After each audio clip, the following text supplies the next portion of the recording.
I put it on Facebook and his parents found it through there somehow, and then they contacted him and he had this interesting exchange with them. So like even your own family can somehow be surprised by you. I'm glad that you're saying it, not me, because you're right. It does. It's hard not to make it sound I don't judgmental. have a Of job like, to lose. I would just spend hours of my life to like go through this stuff. Yeah. And why is it that now I just don't even want to touch it? That's where it's going to be really fresh and new and interesting, rather than me just teaching.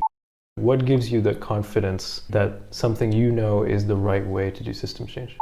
The happy people in this systems change, everything is obvious how to change the world, let's work together kind of context are just going to get happier because they have the tools to do it, and the people that don't are somehow not, they're not part of that, but they're not in the room. That's not meant as a critique, but how important is it, do you think, to relate to them?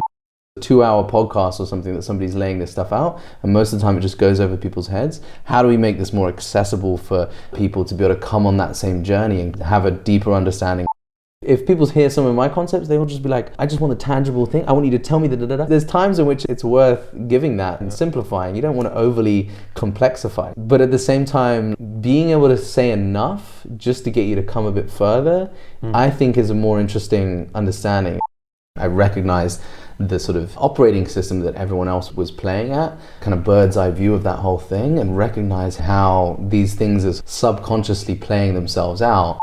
Meta learning, like learning how to learn or something like that. Yeah, like how do you learn how to create meta learning processes? I like ran out of clothes. Other jeans ripped, other ones got covered in blood from me losing my finger. It's just like that sort of deep pattern recognition. What's the way in which we can hack ourselves in the system? What are the cheat codes? Visit the link in the description or go to strolling.rosano.ca to hear the full episode.